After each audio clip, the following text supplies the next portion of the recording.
Hello दोस्तों, स्वागत है आपका आजाद न्यूज इंडिया पर। और ये रहे आज के मुख्य समाचार। केरल में नई सरकार का शपथ ग्रहण। वीडी सतीशन ने केरल के मुख्यमंत्री के रूप में शपथ ली और नई कैबिनेट ने भी जिम्मेदारी संभाली। राज्य में सत्ता परिवर्तन की औपचारिक शुरुआत हो चुकी है। नई सरकार से प्रशासनिक फैसलों और विकास एजेंडे पर निगाह रहेगी। प्रधानमंत्री मोदी का नॉर्वे दौरा। पीएम मोदी नॉर्वे पहुंचे, जिससे विदेश नीति और द्विपक्षीय रिश्तों पर ध्यान बढ़ा है। इस यात्रा को रणनीतिक और कूटनीतिक दृष्टि से अहम माना जा रहा है। ऊर्जा, निवेश और वैश्विक सहयोग जैसे मुद्दे पर चर्चा की संभावना है। लखीमपुर सड़क हादसे पर मुआवजा। मुख्यमंत्री योगी ने मृतकों के परिजनों के लिए मुआवजे का ऐलान किया। हादसे के बाद प्रशासनिक सहायता तुरंत घोषित की गई। राहत और जांच दोनों मोर्चों पर आगे की कार्रवाई जारी रहेगी। लुधियाना के स्कूलों को बम की धमकी। 3 स्कूलों को बम से उड़ाने की धमकी मिली, जिसके बाद सुरक्षा बढ़ाई गई। पुलिस और प्रशासन ने जांच शुरू की। ऐसे मामलों में अफवाह और घबराहट रोकना बड़ी प्राथमिकता होती है। दिल्ली मेट्रो में सीएम रेखा गुप्ता का सफर। पीएम मोदी की अपील के बाद सीएम रेखा गुप्ता ने मेट्रो से यात्रा की। इसे सार्वजनिक परिवहन को बढ़ावा देने के संदेश के रूप में देखा गया। राजधानी में ट्रैफिक और प्रदूषण घटाने की बहस फिर तेज हुई है। सीबीएसई का नया भाषा नियम। 9वीं और 10वीं के लिए नया लैंग्वेज रूल जारी किया गया है। ये नियम 1 जुलाई से लागू होने की जानकारी दी गई है। छात्रों और स्कूलों को सिलेबस और तैयारी में बदलाव करना होगा। आंध्र प्रदेश में बच्चों पर आर्थिक सहायता योजना। तीसरे और चौथे बच्चे के जन्म पर सहायता देने की घोषणा की गई। सरकार इसे घटती जन्म दर से जुड़ी नीति के तौर पर देख रही है। इसका असर सामाजिक और आर्थिक दोनों स्तरों पर हो सकता है। देश में भी हीट वेव अलर्ट पर सवाल। गर्मी के बढ़ते असर के बीच अलर्ट सिस्टम में बदलाव की तैयारी की बात सामने आई। कई राज्यों में तापमान 45 डिग्री सेल्सियस से ऊपर पहुंचने की रिपोर्ट है। गर्मी से बचाव और समय पर चेतावनी बहुत अहम हो गई है।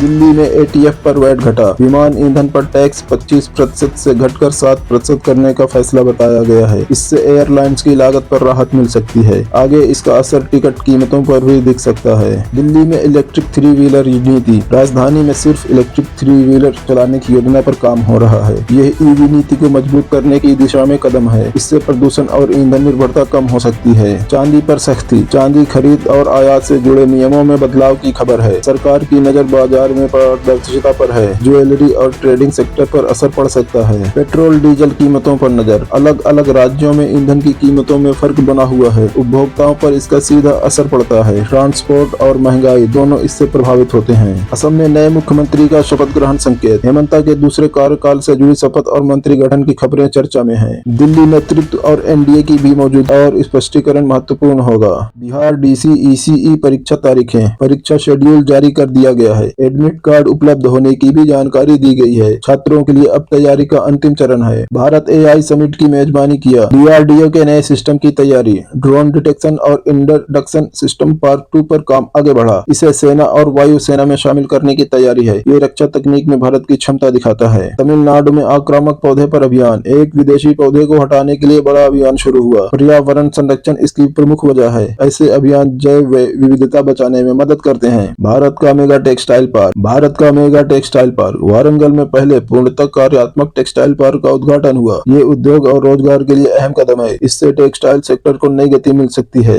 आईपीएल 2026 में बड़ी उपलब्धि। रॉयल चैलेंजर्स बेंगलुरु ने प्लेऑफ में जगह बना ली। पंजाब किंग्स पर जीत के बाद टीम ने ये उपलब्धि हासिल की। वीडियो पूरा देखने के लिए बहुत बहुत धन्यवाद। मिलते हैं अगली वीडियो में, तब तक